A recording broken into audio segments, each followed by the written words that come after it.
ಈಗಾಗಲೇ ಬೆಳಗ್ಗೆ ಬಹಳಷ್ಟು ಚರ್ಚೆ ಆಗಿರುವಂಥದ್ದು ಒಂದು ಸುದ್ದಿ. HAL ಏನು ಬೇರೆ ಬೇರೆ ಮುಖ್ಯಮಂತ್ರಿಗಳು ಕೇಂದ್ರದಲ್ಲಿ ಹೋಗ್ಬಿಟ್ಟು ಏನು ಇದು HALಗೆ ನಾವು ಕೂಡ ಪ್ರೋತ್ಸಾಹ ಕೊಡ್ತೀವಿ ಮತ್ತು ನಮ್ಮ ರಾಜ್ಯದಲ್ಲಿ ನೀವು ಬಂದು ಸ್ಥಾಪಿಸಿ ಅಂತ. ಸತ್ಯವಾದಂದರೆ ಎಲ್ಲ ನಾಯಕರಿಗೂ ಕೂಡ ಒಂದು ಹಕ್ಕಿದೆ, ಹೋಗ್ಬಿಟ್ಟು ತಮ್ಮ ಕಲ್ಪನೆಗಳಿರ್ಬೋದು, ತಮ್ಮಲ್ಲಿರುವಂಥದ್ದು ಏನು ಅವಕಾಶಗಳನ್ನು ಹೋಗ್ಬಿಟ್ಟು ಅಲ್ಲಿ ಕೇಂದ್ರದಲ್ಲಿ ನೀವು ಕೂಡ ಪ್ರಸ್ತಾಪ ಮಾಡುವಂಥದ್ದು ಒಂದು ಅವಕಾಶ ಇದೆ. ಆದರೆ HAL ಕರ್ನಾಟಕದಲ್ಲೇ ಉದ್ಭವ ಆಗಿರ್ತಕ್ಕಂಥ ಒಂದು ಸಂಸ್ಥೆ, ಕರ್ನಾಟಕದಲ್ಲೇ ಅದರ ಅಭಿವೃದ್ಧಿ ಆಗಿದೆ ಮತ್ತು ಕರ್ನಾಟಕದ ಮೂಲಕ ಸಮಸ್ತ ಭಾರತೀಯರಿಗೆ ಮತ್ತು ಭಾರತಕ್ಕೆ ಲಾಭ ಆಗಿರುವಂಥದ್ದು ಒಂದು ಸಂಸ್ಥೆ. ಈ ನಿಟ್ಟಿನಲ್ಲಿ ನಮ್ಮ ರಾಜ್ಯದ ನಾಯಕರು, ಆಡಳಿತದಲ್ಲಿರುವಂಥದ್ದು ಕಾಂಗ್ರೆಸ್ ಸರ್ಕಾರ ಕೇಂದ್ರಕ್ಕೆ ಹೋಗ್ಬಿಟ್ಟು ಪದೇ ಪದೇ ಆ ವಿಷಯವನ್ನು ಹೇಳಬೇಕಾಗಿದೆ ಮತ್ತು ಅವರು ಕರ್ನಾಟಕದಲ್ಲೇ ಇಲ್ಲಿ ಮೂಲ ಸಂಸ್ಥೆ ಇರುವಾಗ ಅಭಿವೃದ್ಧಿ ಆಗಬೇಕು, ಭವಿಷ್ಯದಲ್ಲೂ ಸಹ ಇದಕ್ಕೆ ಏನೇನು ಬೇರೆ ಸಂಸ್ಥೆಗಳು ಬೇಕಾಗಿದೆ ಅದು ಕೂಡ ಕರ್ನಾಟಕದಲ್ಲಿ ನಾವೇ ಅವಕಾಶ ಮಾಡಿಕೊಡ್ತೀವಿ ಮತ್ತು ಸಂಪೂರ್ಣವಾಗಿ ನಾವು ಬೆಂಬಲಿಸ್ತೀವಿ ಅಂತ ಒಂದು ಸುದ್ದಿಯನ್ನು ಅಥವಾ ಒಂದು ಮಾತನ್ನು ಹೇಳಬೇಕಾಗಿರ್ತಕ್ಕಂಥದ್ದು ಅತ್ಯವಶ್ಯಕ. ನೀತಿ ಆಯೋಗ ಅಂತ ಒಂದು ಒಳ್ಳೆಯ ಅವಕಾಶ ಇತ್ತು, ಅದರಲ್ಲೂ ಕೂಡ ಮುಖ್ಯಮಂತ್ರಿಯವರು ಭಾಗವಹಿಸಿಲ್ಲ.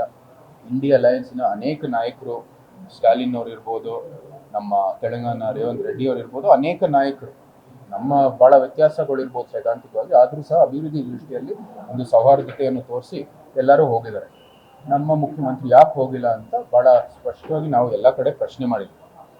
ಇದು ಒಂದೇ ಅಲ್ಲ, HAL ಕನ್ನಡಿಗರಿಂದಾನೇ ಉದ್ಭವ ಆಗಿರ್ತಕ್ಕಂಥ ಸಂಸ್ಥೆ ಆಗಿರುವಾಗ, ಕನ್ನಡಿಗರ ನಾಯಕತ್ವದಿಂದಾನೇ ಬೆಳೆದಿರ್ತಕ್ಕಂಥ ಸಂಸ್ಥೆ ಆಗಿರುವಾಗ ಅವರು ಕೂಡ ಆ ಒಂದು ಭಾವನೆಯೊಂದಿಗೆ ನಾವು ಮುಂದುವರಿತೀವಿ ಅಂತ ಅದರ ಸಂರಕ್ಷಣೆ ಆಗಿ ಅವರು ಮುಂದುವರಿಬೇಕಾಗುತ್ತೆ.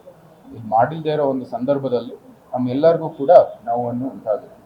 HAL ಕರ್ನಾಟಕದಲ್ಲೇ ಉಳಿಸಬೇಕಾಗಿದೆ. ಬಹುಶಃ ಅದು ಬೇರೆ ಬೇರೆ ಅಭಿವೃದ್ಧಿ ಆಗುವಾಗ ಮತ್ತು ಡಿಫೆನ್ಸ್ ಅಭಿವೃದ್ಧಿ ಒಂದು ದೃಷ್ಟಿಯಲ್ಲಿ ಬೇರೆ ಕೇಂದ್ರಗಳು ಬೇಕು ಇತ್ಯಾದಿ, ಅದೆಲ್ಲನೂ ಸಹಜ. ಆದರೆ ಕರ್ನಾಟಕದಲ್ಲಿರೋ HAL ನಡೀತಾ ಇರುವಂಥದ್ದು ಪ್ರಸ್ತುತ ಚಟುವಟಿಕೆಗಳು ಇಲ್ಲೇ ಉಳಿಸ್ಬೇಕು ಅಂತ CM ಅವರು ನಾವು ಮನವಿ ಮಾಡ್ತೀವಿ. ಅದ್ರ ಜೊತೆಗೆ ಉಪಮುಖ್ಯಮಂತ್ರಿನೂ ಕೂಡ ಹೇಳಿದ್ದಾರೆ ಇದು ನೆಹರು ಅವರ ಕೊಡುಗೆ ಅಂತ. ಅದನ್ನು ಕೂಡ ನಾವು ಒಂದು ಸ್ವಲ್ಪ ಸ್ಪಷ್ಟೀಕರಣ ಕೊಡಬೇಕಾಗಿದೆ. 1940ರಲ್ಲಿ ವಾಲ್ಚಂದ್ ಅವರು ಅನೇಕ ಮಹಾರಾಜರಿಗೆ ಹೋಗಿದ್ರು, ಒಂದು ಪ್ರಸ್ತಾಪ ಮಾಡ್ತಾ ಇಂಥ ಒಂದು ಏರ್ಕ್ರಾಫ್ಟು ಉತ್ಪಾದನೆಗಾಗಿ ಒಂದು ಸಂಸ್ಥೆ ಬೇಕಾಗಿದೆ ಅಂತ.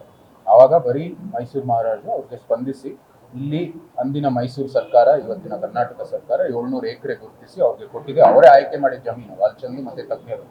ನಂತರ ಅದರ ಒಂದು ಇನಿಷಿಯಲ್ ಇನ್ವೆಸ್ಟ್ಮೆಂಟು ಸಹ ನಮ್ಮ ಮೈಸೂರು ಗೌರ್ಮೆಂಟಿಂದಾನೇ ಬಂದು ಮೈಸೂರು ಮಹಾರಾಜರು ಯಾವುದೇ ಕಾರಣಕ್ಕೂ ನಮ್ಮ ಶೇರು ಅದನ್ನ ಬಿಡಲೇಬಾರ್ದು ಅಂತ ಇಂಡಿಪೆಂಡೆನ್ಸ್ವರೆಗೂ ನಮ್ಮದೇ ಶೇರ್ ಇಟ್ಕೊಂಡು ಮೈಸೂರಿಂದ ಅಭಿವೃದ್ಧಿ ಮಾಡಿ ಎರಡನೇ ವಿಶ್ವ ಯುದ್ಧದಲ್ಲಿ ಬಹಳ ದೊಡ್ಡ ಕೊಡುಗೆಯನ್ನು HAL ಕೂಡ ಕೊಟ್ಟಿದೆ. ನಂತರ ಭಾರತದ ಇತಿಹಾಸದಲ್ಲೂ, ಸ್ವಾತಂತ್ರ್ಯ ಆಗಿರ್ತಕ್ಕಂಥ ಇತಿಹಾಸದಲ್ಲೂ ಬಹಳ ದೊಡ್ಡ ಕೊಡುಗೆ ಕೊಟ್ಟಿದೆ.